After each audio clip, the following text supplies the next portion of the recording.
रायपुर नगर निगम के महापौर एजाज ढेबर आज लोगनमंदा जाति प्रमाण पत्र बनाए में होने वाला समस्या के संबंध में कलेक्टर गौरव सिंह से मुलाकात करके उनका ज्ञापन सौंपी। हेबेरमा महापौर एजाज ढेबर हकीम की पहली मुख्यमंत्री डॉक्टर जामुन सिंह और उसके बाद मुख्यमंत्री रहे भूपेश बघेल के कार्यकाल में जाति प्रमाण पत्र बनाए की प्रक्रिया ला सरल करे बर कुछ आवश्यक दस्तावेज में संशोधन करे दी से एक बाद यही नियम ला रायपुर में मेयर इन काउंसिल के बैठक में पारित करे के बाद जाति प्रमाण पत्र की प्रक्रिया ला सरलता से लागू करेगी से। लेकिन अभी भी एसडीएम और तहसीलदार मन के कार्यालय में बहुत जन ऐसे भी युवक हैं जीवन के जाति प्रमाण पत्र अभी भी नहीं बन पाते।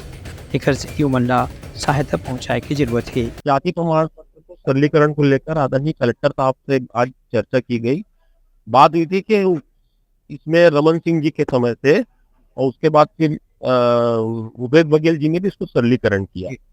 अब ये हो रहा है कि कुछ जाति प्रमाण पत्र बने भी हमारी सरकार में, उसके बाद फिर अभी 11 जो बने हैं उसमें उन्होंने कुछ अनापत्ति करके उसको क्यूरी में डाल दिया, मतलब ये नहीं बन सकता। उसी को लेकर आज हम लोग माननीय कलेक्टर महोदय के पास में आए थे कि जब सरलीकरण का क्या मतलब होता है।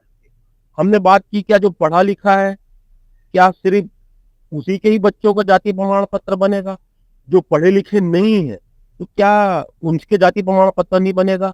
और जब सरलीकरण की बात की है, हमारी सरकार ने सिर्फ सरलीकरण किया था।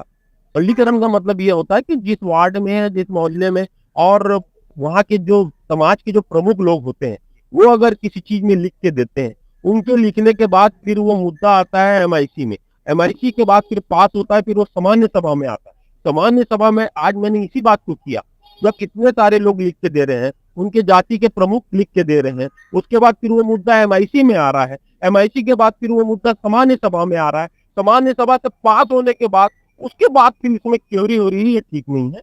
जाति प्रमाण पत्र सरलीकरण जो है वो लोगों का बनना चाहिए और हमारी मंशा एकदम साफ है कि भैया अगर कोई चाय वाला का बच्चा वो चाय वाला ना बने, भाई वो भी पढ़ लिख के उसको भी पूरा अधिकार है। अगर कोई सफाई कर्मचारी है, अगर उसका बेटा अगर वो सफाई कर्मचारी ना बने, हम भी चाहते हैं कि वो पढ़ लिख के अच्छा बड़ा आदमी बने उसका बेटा। इस संबंध में कलेक्टर नियम प्रक्रिया के अवलोकन करने के बाद उचित कार्रवाई के भरोसा दिवाएंगे। ब्यूरो रिपोर्ट उतलंघा न्यूज़।